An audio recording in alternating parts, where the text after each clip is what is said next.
Tom Brokaw, former anchor of NBC Nightly News, wrote a book entitled The Greatest Generation. This was a generation born in the 20s and went through the Great Depression and the Second World War. Our speaker today is a great representative of that generation. Another characteristic of that generation is that they typically did not talk about the war or their war stories. Only much later in their life did they do so. Homer Jones is our speaker today, and he will turn 90 on the 20th of this month.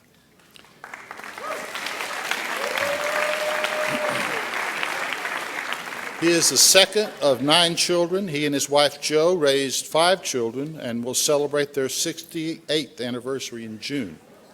And Jo's with us today. Homer taught in the Wellman School for 35 years. Would you please welcome Homer Jones?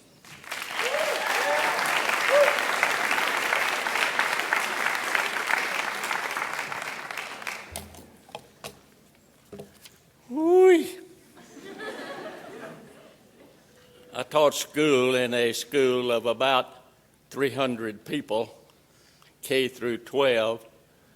I've stood before a number of audiences, but never one this big, I believe. Not much was said about who I really am. Being of the generation that John spoke about, and at my age, there's a lot of things that I might say that would identify me more so than just those few things. I went to speak at Guthrie, Texas, just a few years ago, and as my wife and I walked in, there was a group of young people standing there, and they said, "Is that the old geezer that's going to talk with us today?" Didn't sound too friendly, and at that time, I knew what a geezer was, but maybe not fully. And so I investigated and found out that I really was an old geezer.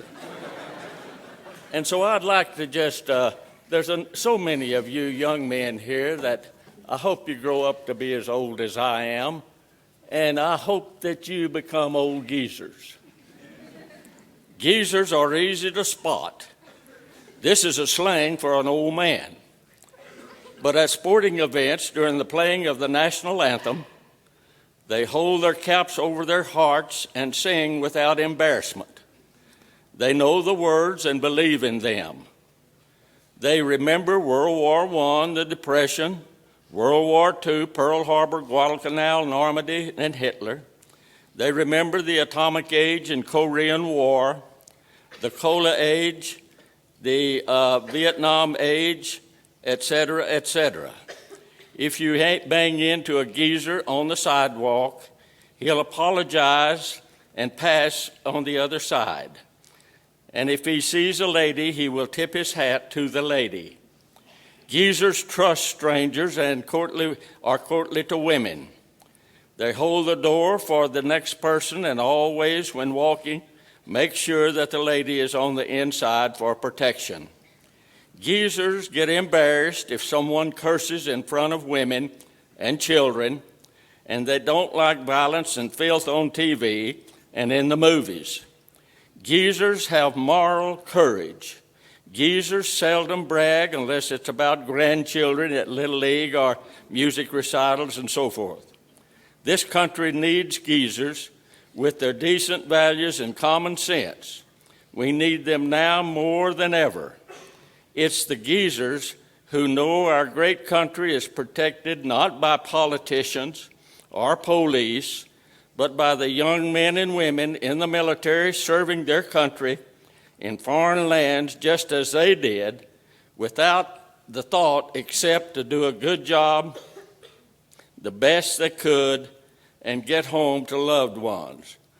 Thank God for old geezers.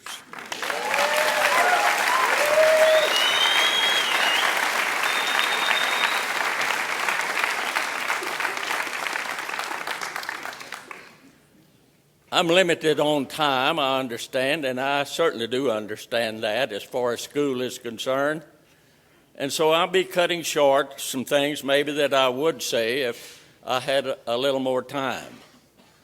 But one thing for sure, we want to try to bring to you the fact that many, many have given their lives for the freedom that you and I enjoy even this very day. We know, and I keep information on World War II especially, and in World War II I have some statistics to show the price that was paid for the freedom that you and I now enjoy. There was 16 million young men and young women that were involved in World War II. Of that 16 million, over 400,000 lost their lives. 190,000 were prisoners of war, of which I was one of them. There was also over 80,000 that were not accounted for, missing in action. And that's as far. We've recovered some of it, but not many.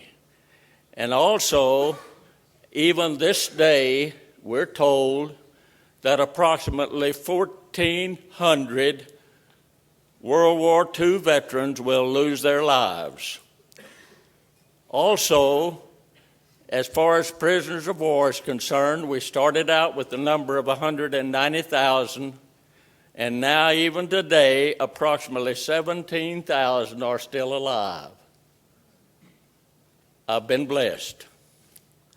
Also, I'm going to start in not with my military service before I went into the war zone, but we're going to start on September the 24th, 1944. On that day, at 5 o'clock in the morning, we were told to go to a briefing for our next mission, which would be my 23rd mission in combat.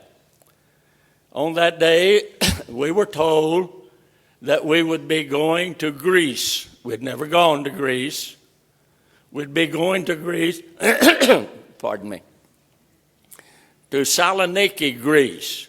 Those of you, and all you young people that have taken Bible, realize that the town of Thessalonica, the old biblical town, is now called Saloniki.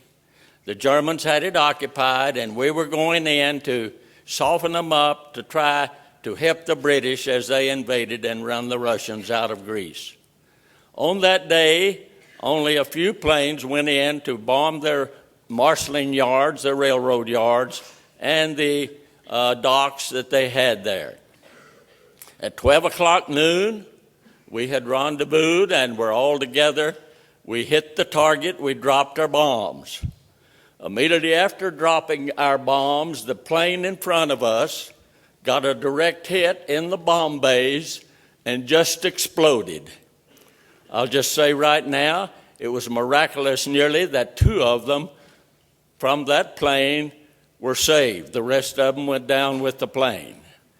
Immediately after that, after receiving some of the debris that came back on our plane, we got hit between on the right side between the 2 engines and knocked off that engine and the other half of our wing.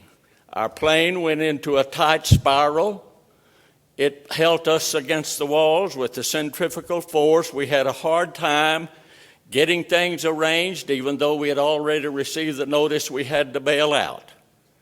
We got our parachutes on, everything going, and we found that one of our members had frozen and says, I'm not bailing out. I can't bail out.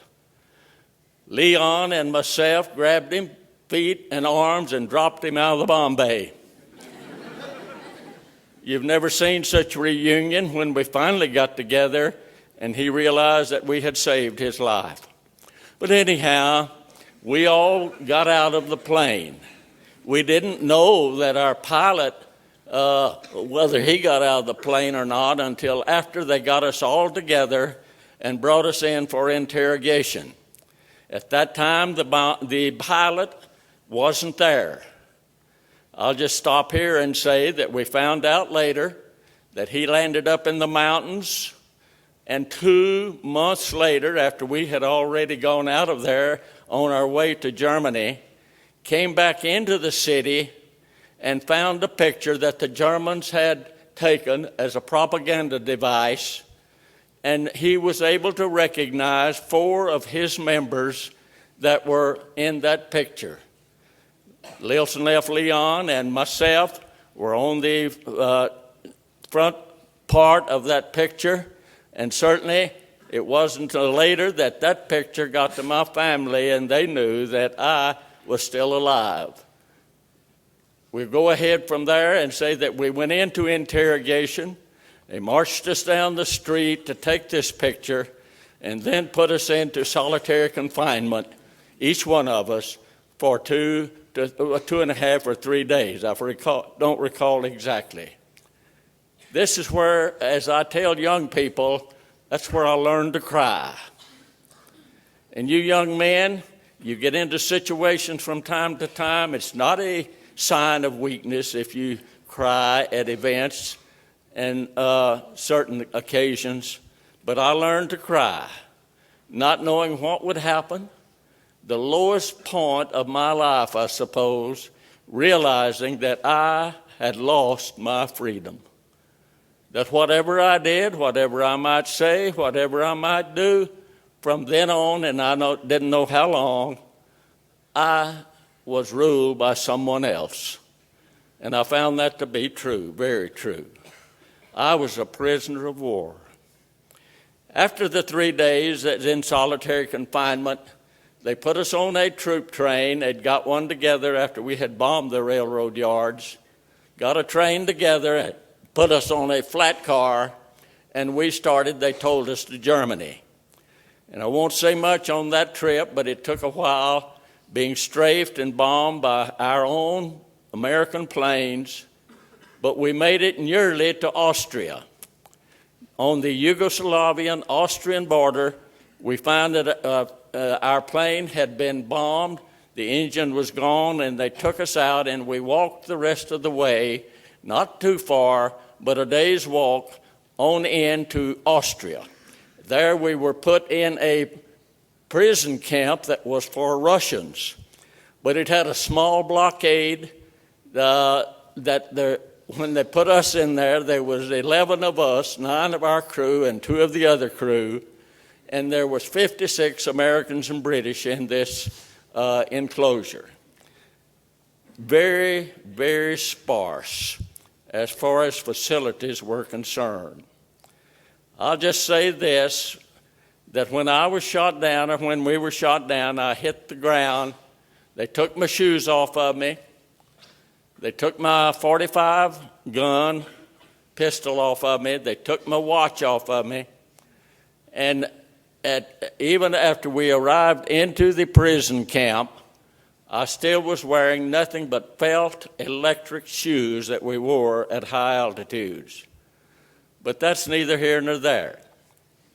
But at that particular time, in the prison camp, the people from Austria began to talk to us through the fence, found out who we were, and told us that they were of the underground group in Austria, and if we ever had an opportunity to escape, that they would be glad to help us.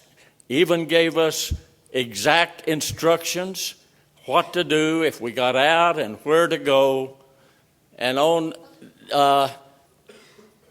one night, about 2 o'clock in the morning, we had observed the guards. 2 o'clock in the morning in a severe snowstorm, Wilson F. Leon and myself took our old straw mattresses, threw them over the fence. We found out it wasn't electrified. And with much difficulty and time, we made our way over the fence and headed for the place that we were instructed to go. About an hour later, we arrived at that place, just exactly as they told us, very good instructions, and we had with us one of the guard dogs who went with us on that. They had left the dogs and they had gone to their place where they would be warm and there's no guards around. But anyhow, they furnished us with some more clothes. We were still wearing the khaki pants and shirts that we wore the day that we were shot down, and the shoes that I had, but they provided for me some German boots and some warmer clothes. And they said, "Look, we want to get you out of here as soon as we can." We got on out of Austria into Yugoslavia, and there we met Marshal Tito's group of people, soldiers they actually were, and they told us the best thing to do is to get out of Yugoslavia, get on further north into Hungary, and go from there and try to make your way to Sofia, Bulgaria. 48 days later, after going into Hungary, across Romania, and into Bulgaria, we ended up in Sofia, Bulgaria 48 days later, having lost weight, but having help from the people in the country that you can't believe. And I could talk for 2 or 3 days on that. But we will continue on. We got into Sofia, Bulgaria, and we waited there, waited, making sure they identified us and let us know who we were. And we were with the 23 Americans that were there at the time. They began to make provisions to get us out of there and get us back to our base in Italy. We got back into Italy over a month later, and there we were interrogated again, and they began to make arrangements for us to get to Rome, and catch a ship there to get us back to the United States. We loaded onto USS West Point in Rome and headed for the United States. 7 days later, we ended up in New York Harbor, a fast plane, and we were thankful for that. There, those of us, Leon, that escaped with me, we separated. He went his way. I went to San Antonio to the base there to receive orders. I got a 30-day leave. After the 30-day leave, I was instructed to go to Miami, Florida, in order to evaluate my condition. I weighed 117 pounds.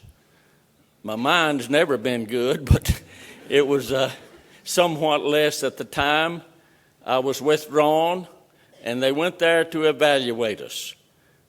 After the evaluation, I was sent to St. Petersburg, Florida, for rehab.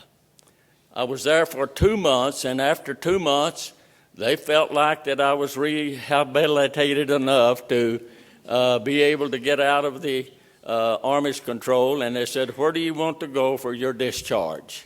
I said, "Lubbock, Texas." A few days later, I arrived in Lubbock, Texas, saw my mother and daddy and family for the first time.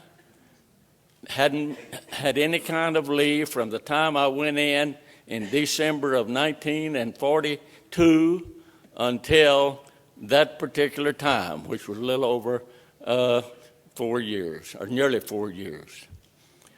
There, I started going with this young lady right over here, and on June the 1st of 1946, we were married.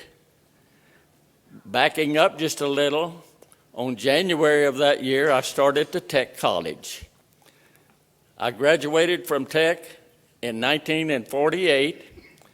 We moved to Wellman, Texas. I taught school for 35 years. Had 5 children, as John has said, born to our union. Retired in 1983 from teaching.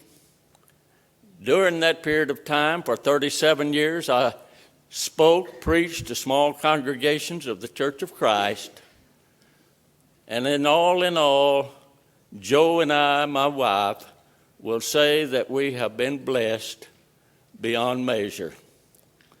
Both of us have fairly good health. Mine's certainly better than hers, but she's up and going, and we're doing well. I could say much more, but I'm sure my time is up. And I'm going to close with a little prayer that I say from time to time. You will recognize it, and immediately after that, you are dismissed. Would you bow with me? God, bless America, land that we love. Stand beside her and guide her with the stars that are above. From the mountains to the prairies, to the oceans white with foam. God, bless our America, our home, sweet home. Amen. You're dismissed.